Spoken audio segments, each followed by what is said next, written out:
Wait. What? Hey, Chris. Yes. What be the pirate's favorite letter of the alphabet? Arr. Aye, you'd think it'd be R, but actually it'd be the C.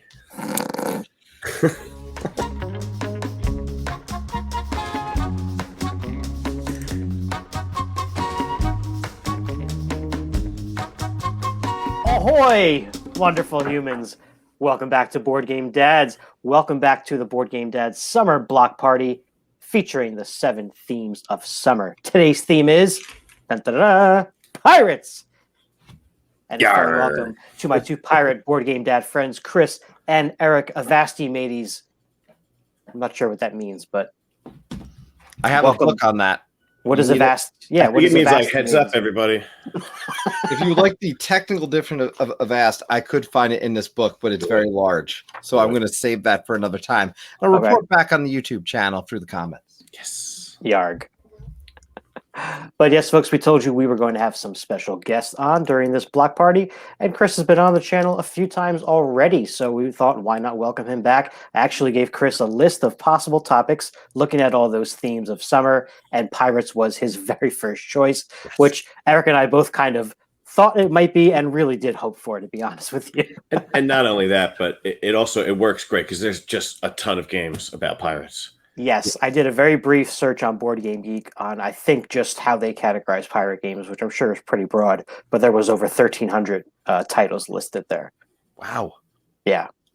Now, again, some of them might be a bit of a stretch, but we've been known to do some stretching here on Board Game Dads to fit things into these categories as well, so no judgment on that part. So let's talk first about what comes to mind when we think of pirates besides the language. Well, I think just talking about pop culture, right? You got Pirates of the Caribbean. That's what everybody's going to immediately think about. Outside of that, there's, for me at least, the sea captain from The Simpsons, who's not really a pirate. Like I associate him because he does, the lingo, like the yarg mate. That's how he talks, and that's my pirate impression. So I think of Treasure Island. I think of a lot of literature, and I'm actually big on pirate history. You can't see it in this room, but in the other room, I actually have probably about 10 to 12 historical books on pirates. So I used to be really, really into it. I'm probably not as up to date as I should be. But that's why I have, like I said, this book, which literally is like pirate language 101. Like I can tell you, and lively ho, and with an example, 3 tankards and lively ho. And it's essentially ordering a round of ale. So, hey, there we go. All right, well, National Talk Like a Pirate Day is in September, so you have plenty of time to brush up on your pirate lingo and get back to us. Yes, September 18th, I believe. There you go. All right. Besides that, so we've got some pop culture pirates. In terms of having pirates in board games, I think a lot of them are portrayed in this sort of caricature type way, right? With the peg leg and hook and, parrot on the shoulder, eye patch, things like that. But that's sort of been, I would assume, a sort of fantasticalized, which is not a word. What am I looking for? Like, this is not what pirates probably always looked like, is my point. Not necessarily, but the historical aspects of piracy, we make them, the way I think we talk about pirates, even in board games, a lot of it, the idea of plundering or things like that, a lot of that stuff, there's historical accuracy to some extent. They make or break in that, but we don't get into the real part of, like, they glamorize it. Thank you. That's the word I was looking for. Like, being a pirate, trust me, even I just encourage people to look up like Captain Kidd as an example. He had a fairly traumatic ending to, he couldn't get out essentially of the business, so to speak, and was a privateer originally and then branded a pirate. So it's definitely not all glory. That's for sure. Yeah. So luckily in the board game realm, we can just pretend. Go ahead, Eric.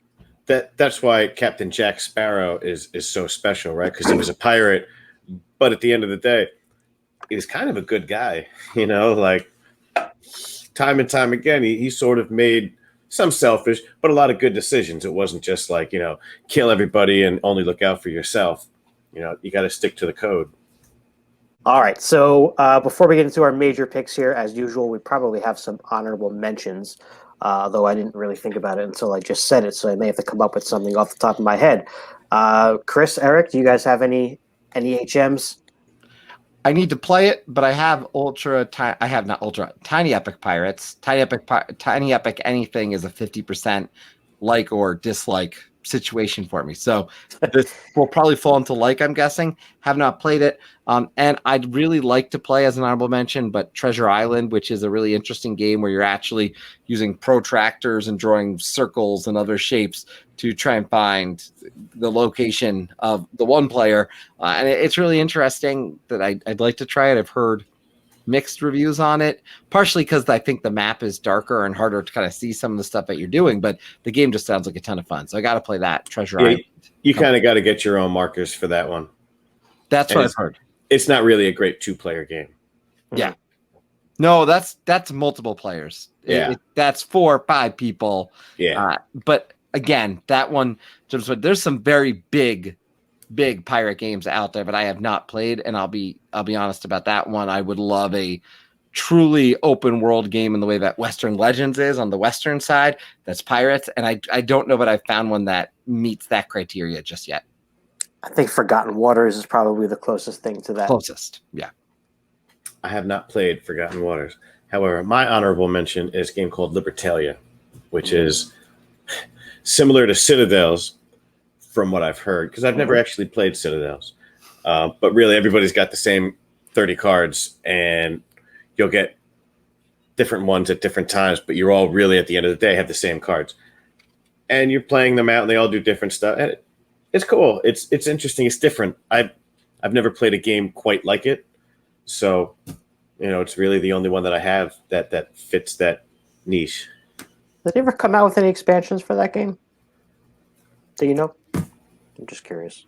I don't know. Because I know they did updated versions of Citadels with larger, I guess a larger amount of characters to pick from, or something like that. I forget. Yeah, you can basically buy Citadels with everything now. Yeah, so that's the one that I have. Yeah, that's the one that I have too. I'll tell you what, if we got an expansion for Libertalia, it's the kind of game that we play it not frequent enough that when we play it, we'll have to learn the game all over, and then just adding an expansion into that mix would be like, what? No. All right, we got to separate everything and just play the base game. All right, so I'll give a quick honorable tip of the hat, so to speak, to a particular fictional pirate, and that's Captain Hook, who you can play as in Disney's Villainous. So there's that. I believe I played as Hook the first time I ever played that game. Suffice to say, I did not win. I don't think I won that game yet, actually, but that's a conversation for another day. I do have one more possible honorable mention. It just came to me right now. I believe, and I've only played the app version, but I believe in Galaxy Trucker, you are space pirates. And that's kind of a cool game. Okay. And don't quote me on that, though.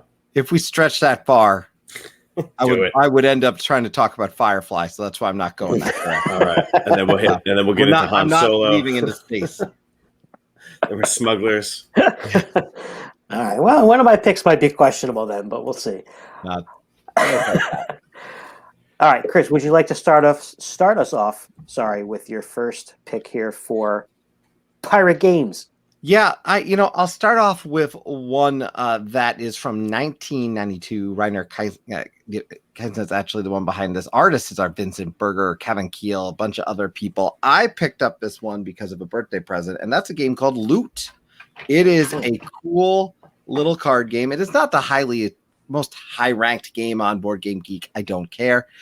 This is actually the top to the metal case. It's got a nice little pirate with some, gold doubloons and some treasure. And the thing I will say about Loot in particular is it is just that simple. I can get this to the table with anyone. I don't care what their level of board game skill is. The cards are really very, very straightforward. There's 3 types of cards. There's cards that are a captain of a certain color.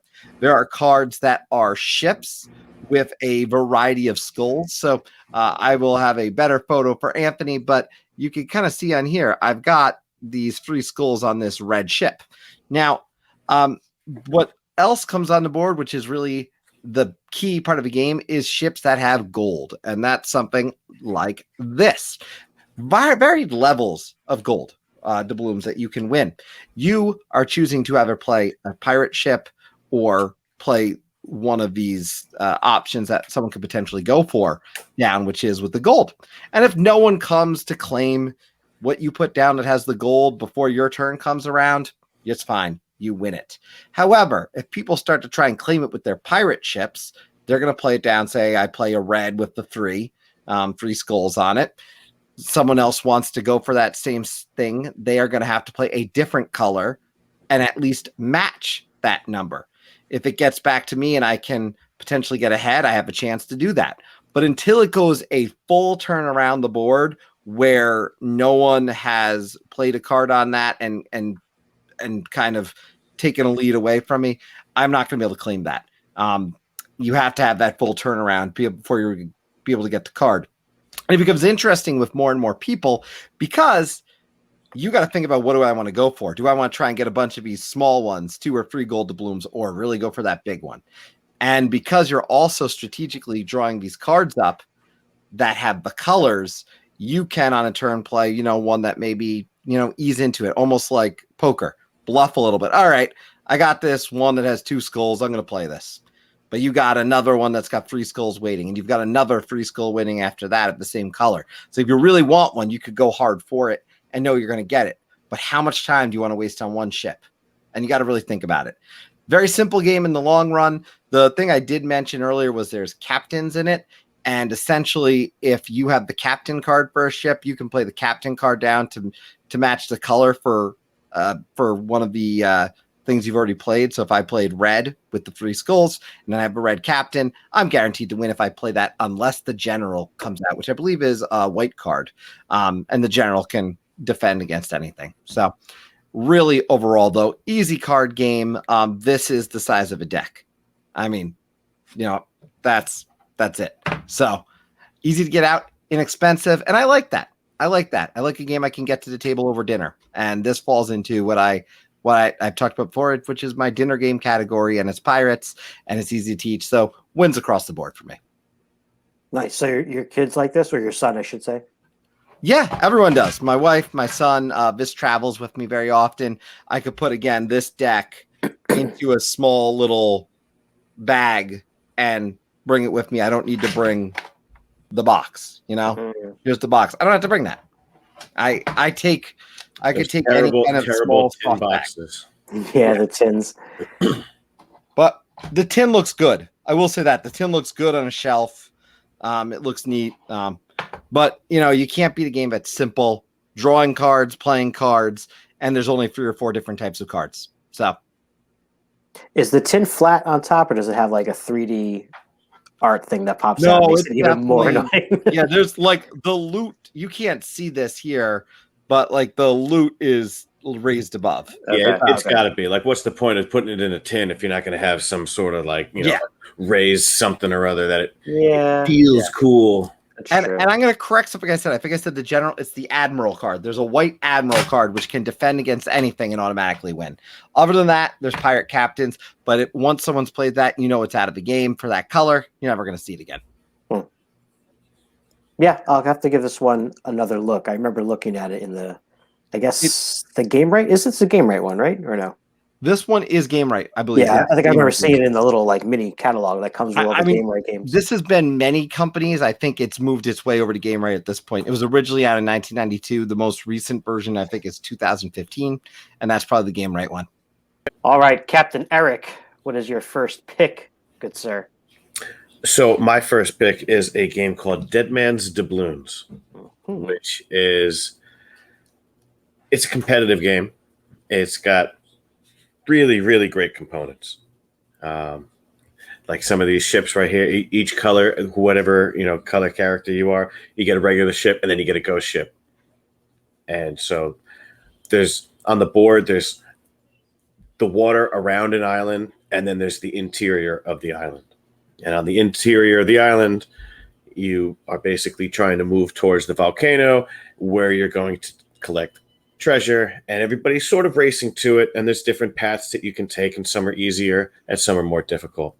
And then around the outside, you're in your ships and you're sailing around fighting with the other people. You can, attack them forward. If they're in the space in front of you, you can attack them if they're in the same spot as you. You can do things like board their ship and steal maps and treasure tokens. And there's a lot of cool stuff that happens. There's a lot of nuances in the rules that makes it a little difficult to remember all the rules as you're playing and not be able to play through a game without looking stuff up in the rule book.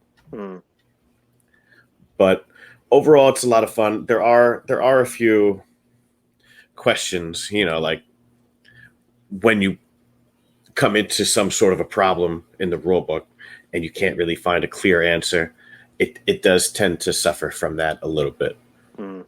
But overall, I definitely like the game. It's got, like I said, it's got really great components.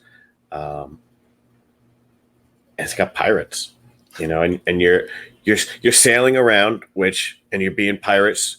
You're attacking each other, and if you attack somebody and their ship health goes all the way down, they become the ghost ship, and then you get to replace the ship with like the slightly translucent one, and it doesn't ruin the game for you. It really just it might take you that turn. It might take you another turn or two. You get 5 coins. You pay your way out of the ghost ship, and then you become a regular ship again. And you're basically just losing 5 points while the other person is gaining something by defeating you. So it doesn't feel that aggressive, right? It's not just about attacking everybody else and being pirates and being jerks to each other and, stabbing people in the back. But it has that going on. And then the interior of the board, it's got these tiles that you can see. They're called like landmark tiles. And they'll each do something different. Some could be good, some could be bad. Typically, the red ones are very bad. The blue ones are very easy. And the yellow ones are somewhere in the middle. But the red path is the shortest. And the blue path is the longest. And that's the game pretty much. It's interesting. I like how you do stuff out around the island and in the island. It's like two different things, parts of the game. That's pretty cool. On the cards, the top section will tell you where your ship is sailing, whether it's going forward 1 and then you're turning around, or if one of those moves is optional, right? You can possibly turn around. And then on the bottom part of the card, you'll have 2 different types of actions, and you get to choose one. So you play a card, and it's one of those games where you have to choose the card you're going to play and then show them up one at a time. Everybody does. First, I'm going to do this, and then you have to, hope that by the third card that you've played at, what is that called again? Like Robo Rally has it, and Dragon and Flagon. Programming. Programming. Yeah. And so you're putting out your 3 cards, and Wonder Woman has it as well. And you're hoping that by the time you get to the third one, somebody's still in front of you so you can attack them. But if not, then you can do this other action. That's what I was wondering, the movement side, and you answered it. So with programming, movement can always be interesting. And I find those are usually games that are very interactive, that you're going to, that's also, I think, for me, when something's programming related, sometimes it also doesn't feel as take that-y, if that's right. what we say, because there's a lot of chaos. Yeah, you want to obviously do that, but sometimes like you'll end up taking someone out, and it just kind of was the way that all the moves ended up working, and so you can't feel all that angry about it because it's just kind of that's a luck factor in programming. But programming is interesting because it's strategic and there's luck. There's definitely some, depending how the game goes, they can feel really like lucky and unlucky too. Yeah, I don't have too much experience with games like that. I know Colt Express is like that. Right. And I didn't love that game. No, you didn't. I don't know if all programming games are like that, but I don't know. I could never make my plan come out the way I wanted. I guess I wasn't planning correctly, but I would try this one because it's pirates. Now, you've played Dragon and Flagon with me, right? Mm-mm. You haven't played Dragon and Flagon? No. Okay. That's a programming game where there's a bunch of people in a bar. They're having a bar fight. So you're turning around like swinging a chair, and whoever was there might not be there anymore. And it's just, it's cool. It's fun. Yeah, that was the frustrating part, though. I felt like I was like, I play this card that can hit you twice, but you're not there. It's like, okay. That's why, like I say, when I talk about programming, I feel like, yes, I'm trying to be strategic, but it's almost, maybe it's not true with other program games, but maybe I've just not played them right. But I always feel like there's just like 50% of the time it works out, 50% of the time it doesn't. And so it comes down to playing with the right people, because you're talking about an island, like Anthony mentioned, that you can go on and you're out at sea. I think if that might add some more enjoyment, because you don't always see that. You're either at sea or not at sea. Usually I find in pirate games, for the most part, that's not all. There are exceptions to that, but interesting. Programming does not hit for everyone, but for those that it does hit for, I imagine this game is a win, because it's sometimes hard to find, the games that use programming, or use programming well, for that matter. Well, my first pick is pirates that are not on the high seas. In fact, they're in the high clouds, and that is Sea of Clouds. So we're talking airships here, I guess you would call them. And basically, it's mostly a set collection game, I guess, for the most part. But there's some other things as well. Like, you do have some fighting. It's not constant, which is interesting, like sort of unlike another game that is on my list a little bit later. But basically in this one, the game tracker there, that board on top, I think it has, depending on how many players, there's two sides to it. Only certain spots are when you're going to fight, so it's not every round. But basically, this is an interesting sort of push your luck thing, because you'll start your turn by picking up this first pile of cards and look at it, and you can decide to take that or put it back. Put it back face down, then you go to the next pile and do the same thing. Look at it, take it if you want. If not, put it back. You can do that up to the third pile. You can pass on the third pile also, and then just take a card from the top of the deck. But every time you pass in the next round, another card is going to be placed on that pile. So piles start getting full of cards, and after a certain point, I think it's 3, instead of cards, you start adding money, doubloons on top of them. So now that pile, as crappy as that one card might be that nobody wants, the pile starts collecting money, and money does give you points at the end of this game. So you might, eventually take something that you maybe didn't want to take before. When you take things, you basically put them around your board, depending on like what kind of items they are. So, for example, the rum that you're collecting in this game always goes below your player board. And then your items on the left are going to be things that can give you extra combat stuff or endgame scoring. And then on your right is all the relics, and that's basically where you're doing a lot of the set collecting. So all these things are a little bit different. They scale in terms of how many points you'll get while you're collecting them, to the point where some of them start off with negative points, like that Siren Song has, I think the first 2 are -3 and then -1. So you have to have 3 of them at least to have to break even, and then you can start trying to get points. And that's cool, because people are going to see what you're collecting, and when you check that pile for stuff, you might be like, all right, I don't want this person to get this, a third behemoth tooth or whatever, so I may take this pile even though it has this other thing that I kind of don't want. You guys have both played this, I think, right? I played this with you, and I bought it after we played it. Nice. So I played this with you, and I bought it after we played it. Hey, look at me spreading the influence. I will say this though, again, because most of the games that we play are 2-player. It plays 2. This is not the best 2-player game. No, you got to have at least 3, and then you really get to get the right feel for this game. Agreed. I'd argue 3 is fine, 4 is best. That played this. I played this with 4. I've played this with 3, and I played this with 2. I like it at 3. I love it at 4. 2 is meh. I tried it at 2, and it just there was no point. If I'm being honest. Yeah, for sure. And we should point out, Anthony, that these don't have like asymmetric powers or anything. They're just cool looking. They're just cool looking pirate cards, and there's 2 female, 2 male, equal distribution, and they all look different. My personal favorite is I forget what her name is, but the sort of voodoo-ish lady up in the top right here. Lady Dumbala. Dumbala, there you go. I read that with one eye. Arg. I'm usually the bottom right one when I play. Nice. Yeah, I think this is cool that you don't have to have generic pictures all the time, even if they don't change any part of the gameplay. You just get to pick cool artwork. I mean, and if I play a 4-player game and I let everyone else pick first, I'm not going to be like upset with any of these either, to be honest.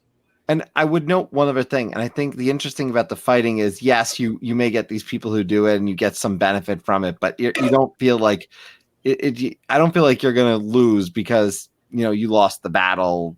You lost a few battles. Like the way you do your set collection, you may actually do great. Every game is going to vary in that. Yeah. And because you're only doing it every so often, it's really just compared to the person on your right, person on your left. Right.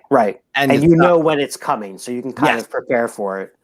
And you see what other people are drafting. You see because they're on the table. They're not secret. That stuff is not a hidden thing. So yeah, most stuff is public information, and even the cards that are face down have the type of card icon on the back, so you know if a card coming up is rum or a relic or a pirate.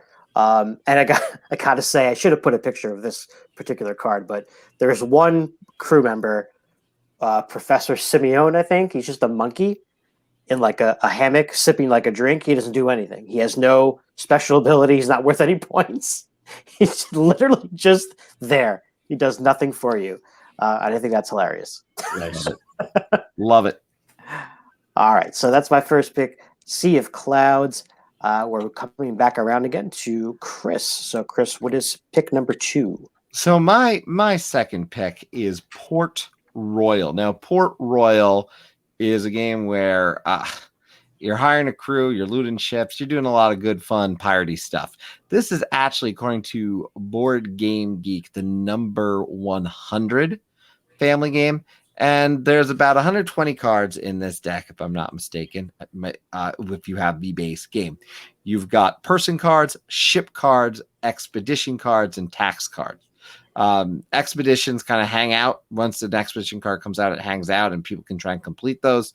You want to get those because you want to get ultimately 12 points, if I'm not mistaken, to actually 12 influence points to kind of get the end game going. But the person cards will have these different abilities. And what's interesting is you're drawing cards out of a deck, drawing a card of a deck. Okay, keep going. So you're going to keep being able to push that luck a little bit. Problem happens if you draw 2 ships of the same color, that's the equivalent of a bust, and then everyone else gets to go in and pick a card of their choice. You get abilities as you go along the way based on cards that you have. That maybe a certain ship, it has 2 coins on it. Well, guess what? That ship is now worth 3 coins because it's a red ship. You've got 2 of those, they double up. So now that ship is now worth 4 coins. So you're doing this process and building up a collection of cards, a tableau of cards that's going to help you do better in the long run. And again, be prepared to win those expeditions because they do have those symbols on them that are going to be required to win the expedition cards. Now, there's also tax cards that comes in that will say whoever has the most this has to pay X, and they'll pop in every once in a while. Mostly inconsequential for the most part, unless you're really, really ahead on a certain thing. It might hit you a little bit and throw you off, but I'd say they don't hit me too hard. They don't like throw me off for like 4 turns, so they're a nice little thing to add.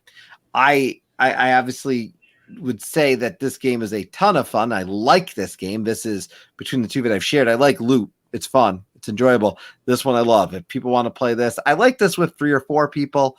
This is not a 2-player game, in my opinion, but I will say what's great about this, I think it's just cool. And I'll actually hold up the card for this one just because I have it in front of me, is on the back. You can very clearly see there's money. And that's the cool thing. So often you're going to be drawing your money cards because you got money, but below that is a physical card. So you don't know what's below that card. You're taking that card, you're popping it down. You got your 6 money, your 7 money, and below might be a card you actually need. So the cards are a double whammy. They serve both purposes as either the money, or they might be the person, the ship, the expedition, or tax increase. And like I said, in this particular case, it's just a great game. This is an Alexander Pfister game, and this is my favorite Alexander Pfister game. This is a 2014 game. It has an expansion that adds some good stuff to it, but I'll be honest, I could play the base game over and over. There's a few things I add in from the expansion. It adds some nice cards and a few different ways from an end game perspective. But yeah, Port Royal, I highly recommend it. It's funny that it's a family game because I wouldn't start this game like with, depending what age you're thinking. Like this is definitely a game that, in my opinion, it says 8+. You better have a kid who's also used to a lot of different symbols and different type of card actions, because there is a lot of variety in this one. And I would say 8+. Yeah, my 8-year-old. Yes. I wouldn't argue every 8-year-old. I'd say this is gonna level based on kind of that ability to deal with iconography, which is a good thing in games. Don't get me wrong, but you got to get used to it. Even I sometimes have to look stuff up just to remember, wait a minute, what does that one do? Right. If I don't play the game for 6 months, I will be doing that, to be honest. Yeah, you or not you. I think Jonathan taught me this game, or you taught me this game. I think it was Jonathan. It was definitely my buddy Jonathan, because he taught me this game, and I fell in love with it from day one. Yeah, it was really cool. In fact, when he taught us, we had another friend over who was a non-gamer, and she seemed to pick it up pretty quickly, and she'd enjoyed it too. I don't have this game, but I play it often on that website, Yukata or Yukata, I'm not sure how you pronounce it, that German website you can play a bunch of games for free. And going to your point about what do the cards do, what's cool about playing this game on that platform is there's just a little question mark that you can hover over, and it'll tell you what that card does, which is kind of cool. But yeah, push your luck and some contract fulfillment. This is a really fun one for a small game. Yeah, and I should point out, you're pushing your luck, but you also realize sometimes you push your luck too far, you bust, but other times you push your luck and then you give someone else something that they want, and you're like, I really want that, but I know Anthony's gonna like really love that card. I better take it. And if I hadn't gone this far, he wouldn't have had a shot at it. So, pushing your luck can benefit you, can hurt you, but it can both benefit and hurt you all in one move, because you get the thing that you really need, but then now you can't choose between the two, and now I got to give Eric the card that he really wants, and you're like, no, that's not what I want to do. And if you really want to push, you can get, correct me if I'm wrong, I believe if you reveal one of each color ship before you bust, you get to choose 2 cards, right? That's correct. And there's other ways to get more cards, but that is one of them. Cool. Yeah, Eric, I think you would like this game for sure. I got to plead ignorance on this one, because I know you've talked about this in the past, Batista, Anthony. But I thought Port Royal was that Steve Jackson pirate game named something similar. And I'm looking at it, I'm seeing Alexander Pfister. I'm like, that's not the game I was thinking of. So what game was I thinking of? Revolution? No. Well, Steven Jackson does own it under the rights now. Oh, he does. Okay, so this is the same game, but he's like put it out with his name on it. Different. It is a Pfister game. Got it. Okay. It is the same game. I highly recommend, if anyone wants this, go look up the original stuff. It looks better. Just one person's opinion. You don't want cute little munchkin-looking people being pirates? No, I don't. All right, Eric, your next game is similar to your first game in that it has a couple of the same words in the title, but the similarities kind of end there, right? Yeah, so the next game is cooperative. And I love cooperative games. And this game, it's pretty popular as well. I know it gets a lot of buzz on BGG, and I think the Dice Tower love it. It's a good game. It can kick your butt. It's one of those games where, in my house, we play it sometimes and we're like, oh, we should play it on easy next time. What's the game? Dead Men Tell No Tales. Sorry, I didn't want to Sam Heal you guys. I forgot that I didn't mention it. Anyway, so again, this is a cooperative game. Very, very similar to Pandemic and Flashpoint and that kind of game where, it's action point allowance. You get 5 action points, and you're running around and you are trying to put out fires on this ship and attack pirates and zombie pirates and just doing a bunch of stuff. And then you have to find these treasures and get off the ship. And so, each turn you're putting out a different room, and you have to, put out the room somewhere, anywhere on the boat. But the further away it is, the longer it's going to take you to get off the boat if there's a treasure there. These tiles look cool with the fire. I like that. Yeah. It is a lot of bookkeeping, right? Because in this kind of a game, at the end of each person's turn, they're going to turn over a card, and it's going to have a color die and a number, right? So there's only the red and yellow color dice. So it could be a yellow 2, and then all the yellow 2s that are all throughout the board go up to a 3. And certain rooms might explode if there's a level 3 fire, and the bottom part is an explosion track. If it gets to the end, you lose. And so you got to get X amount of treasures depending on what difficulty you're playing the game. You got to get them, grab them, get off the ship, and it's really cool. It can be difficult. It can be easy. I think it's been easy because I think we played something wrong one time, which the deckhand movement and the deckhand. I feel like the most recent time we played the game, a lot more deckhands were coming out in this game, and those are like the little white skulls. And basically, if you run out of those, if you use them all in the game, you lose. And that's how we lost this time. We had to add more, and we didn't have more. This is crazy. This sounds like three co-op games combined into one. It's like Pandemic and Flashpoint and I don't know, a pirate. You're not curing diseases, but you're running around, you're exploring the ship, and you have to get to the last tile so that you know where the second exit is, and you have to get these treasures and get off the ship. And I think you have to play where you have to find either 4, 5, or 6 treasures if you want to play on easy, medium, or hard. Okay. And we should have played easy. This game is tough. I compared this one. I don't play it enough, but it's hard. And I didn't have the audience for it. I got to bring this back to the table. And then this is a game, by the way, they added an expansion that adds the Kraken. So I have that expansion. So yeah, I have no clue about how much that adds. I will just say, from a co-op perspective, I like this. I like this a lot. But you better have people who are ready and willing to lose. This ain't Robinson Crusoe level of you're going to lose, but it's definitely challenging. This is definitely up there with if you play and you have a bad game of Pandemic where you're like, this can be something very similar where you're playing, you're like, oh yeah, this is fun. All right, we're done.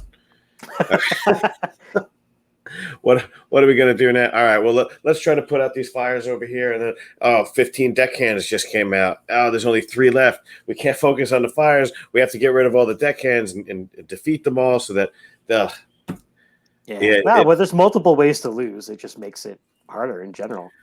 There's a lot of bookkeeping. Like I said, there's, when you have certain things, you have to look through the board. You have to find all the, the certain symbol and put out these guys. And then when the dice go up, you have to look around the board and be, oh, this one turned to a 3. Oh, it explodes at a 3. And you really have to check each tile every single, like twice a game. You're looking at each tile to see if anything happens. And it's easy to miss stuff. You do need you need to be an attentive player. And I'm not saying you need to GM it, but you do need to have at least one or two people who are really well aware, because it's easy enough to miss one, and that hypothetically would change the situation and thus make it an easier game or a harder game, depending on which way you mess up. If this is not the game where you can walk away at that point, go pick up a seltzer and come back in and be like, okay, what's going on? It just does not.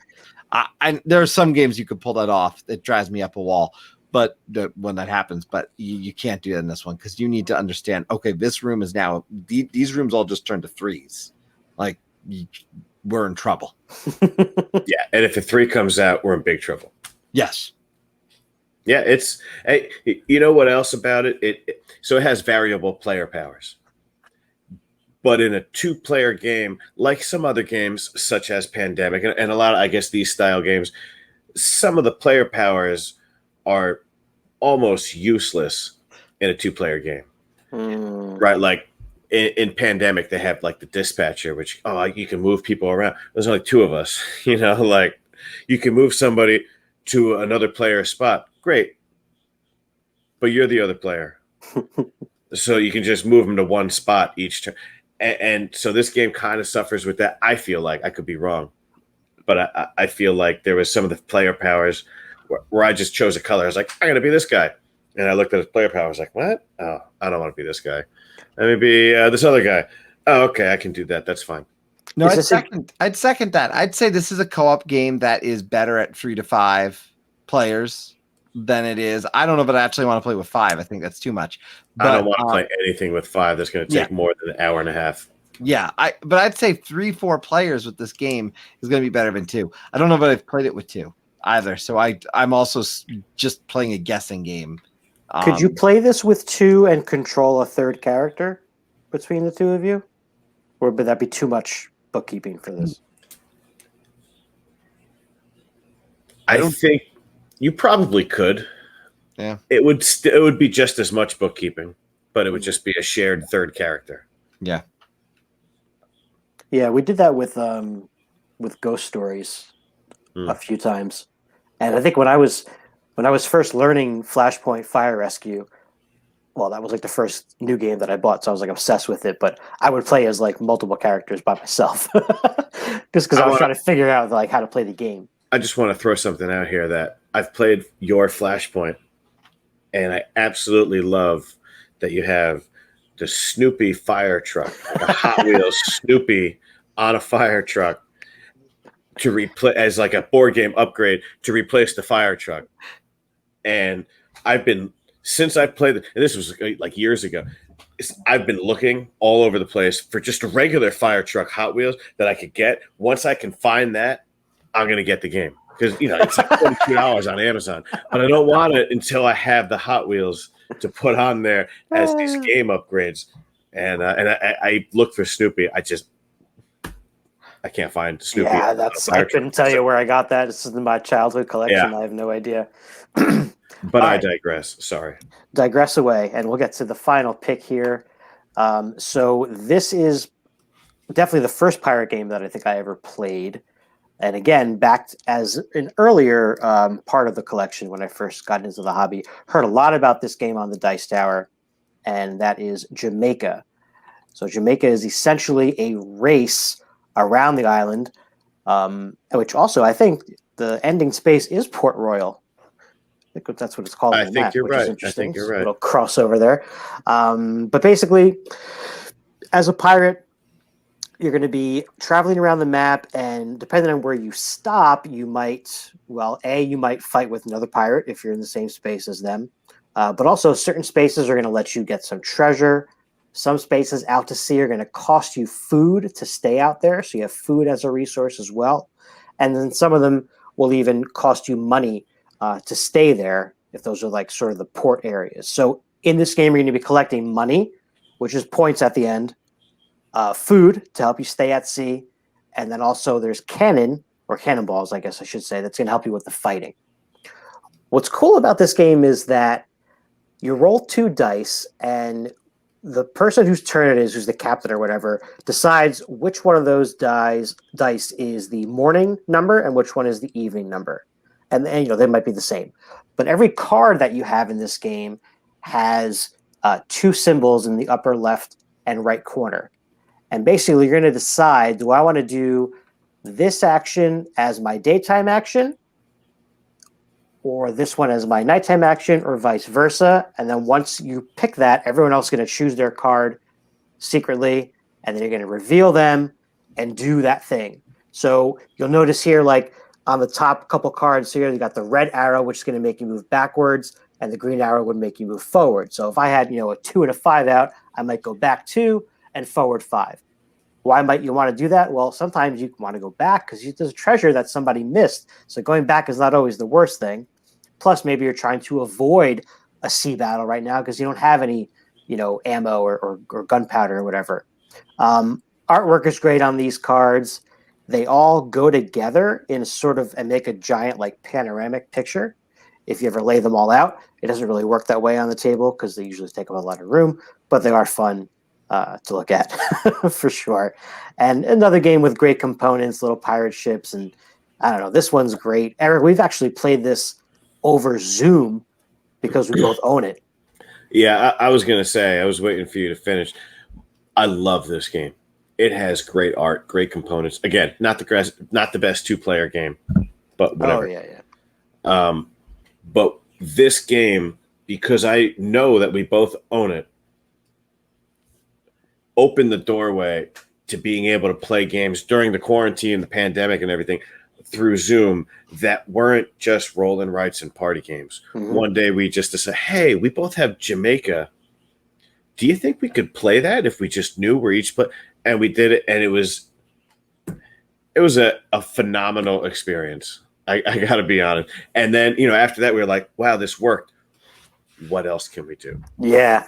That was sort of the door opening to a new selection for the Zoom games for sure. Yeah, that was great. And so this game again, it's a racing game, which to me is, but it's pirates, right? And it's got a little bit of attacking because pirate games, you got your pillaging and looting, you got your attacking, you got your sailing around, and your treasure. And this game kind of hits on all 4 of those, like spots where it's not just you're attacking, but hey, if you end up on the same spot as somebody else, you get to attack them. So who's got the most cannonballs? Who's going to roll that good die? And we'll see. And again, I've been pretty fortunate in this game. I win this game a decent amount. That is true. And so maybe that just makes me like it more.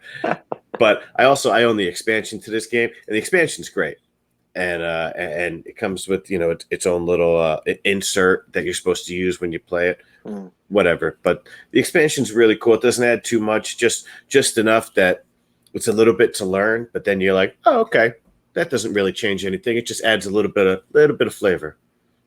So there's a lot. Go ahead, Chris. I was just saying, I've always heard about this game. This is one that people shame me for not having played yet, but I got to play this because every time I hear about this, I hear about the race. Shame on you for not playing this, Chris. I will just say that I'm interested in the idea of a race around. So I don't feel like I haven't played a lot of racing games, period, where racing is really at the core of it. Yeah. So for me, if I'm going to do that, I suppose I may as well start with a pirate one. And it's cool because you don't have to finish first to win this game, right? It is a race, but a lot. You're going to get more points for sure. If you don't finish first, you got to be really close behind the player that finished first, or they're going to have a decent lead on you. Yeah, that's true. But for what looks like a simple, like just kind of cool looking board, there's a lot of management in this game because when you get these new items, whether they're coins or cannons or food, you have to put them in an empty part of your hold there. And if they're all filled up, you've got to replace something. The catch being you can never replace stuff with the stuff you just got that's the same thing, right? So you can't be like, oh, I just got 7 coins. Let me replace the 2 coins that are in this one spot with my 7. Can't do that. You got to replace food or cannons. So there's more strategy than you think is going to be, I think, when you sit down and play this game. Yeah, there is. And there's also some problems with it, right? Let's say you have 4 food and 4 money, or 4 gold or doubloons or whatever it's called, probably doubloons. And you land on a spot where it's like, hey, you got to pay 5 food. You lose your 4 food, and then you have to move back a spot because you can't afford it. And then you move back. Hey, you got to pay 6 gold. You lose your 4 gold, and then you got to move back a spot. So he's just moved all the way up, lost everything, and then moved back, however many spots until you were able to finally stop hemorrhaging all your money and food. Hey, maybe this game gives you the most realistic feel of what it's like to be a real pirate. I guess that's true. Those swings are rough, That's you might be poor one day and rich the next. So, Jamaica, great game, a lot of fun, big board, great artwork. Check it out. Can I make a quick note? Actually, slight rewind very quickly. Dead Man Tell No Tales, by the way, from my knowledge, which I should have mentioned. Don't know if this is in print anymore. The expansion is still affordable, but Dead Man Tell No Tales itself is like $99 or $100 because it's all aftermarket, and I don't know if Minion Games. I don't know what's happened with Minion Games. It'll be back soon. Yeah, Somebody I don't else know. pick it Right up. I'm It's saying a at the moneymaker. moment is not the time to buy it, is what I'm saying. Because you're going to. I don't want people to think the core price of this game is $99. So if you're watching this, on June 5th, June 6th, June 7th, June 8th, June 9th, June 10th, whenever you're watching this video, I just, it's important to note, like, don't go buy this. It's $99. No, it's not the retail price. You may be able to get better than that. Yeah, if you want to spend $99 on this game, email me.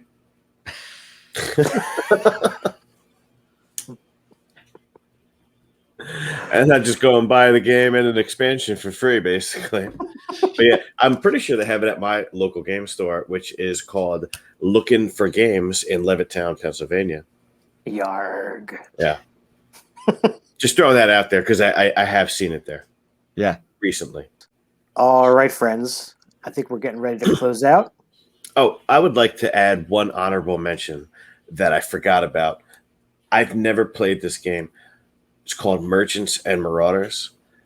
But from what I've heard, seen, read, and watched or whatever, it seems like you're a pirate and it's this really long, complex game, but it's cool. You can be like, all right, well, I'm a pirate, or you don't have to be. You can be a merchant. You can go around and you can buy stuff over here, sell it over there, pick up and deliver and do all this stuff. And you can be totally cool about it. Or you can be like, all right, let's be pirates and start attacking other ships as they're trying to do their merchant routes. And it seems like a really cool game.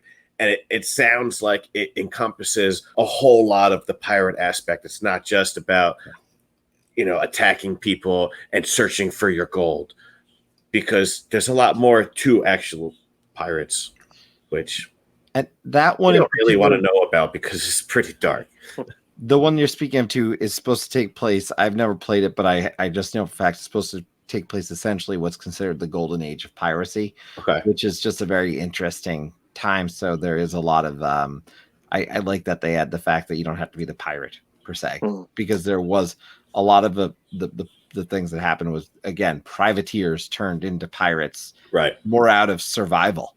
They had to, or they had secret contracts, or like they were actually contracted to do something, and then someone would say, "Oh, I didn't have a contract with them," and then so they're a damn pirate because everybody's corrupt.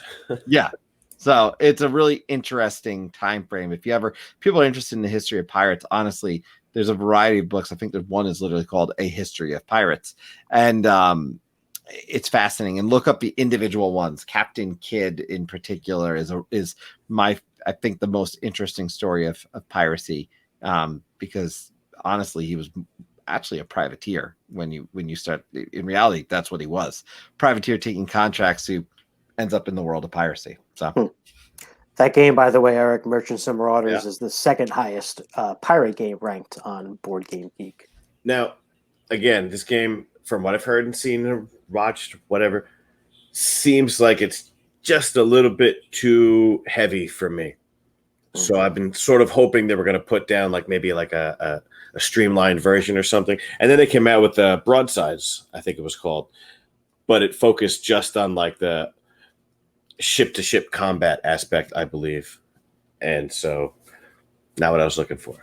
Better get a better periscope. Well, I mean, really, it's my fault because I want this game that does all these different things, but I don't want all these different rules. So at the end of the day, it's really just not possible.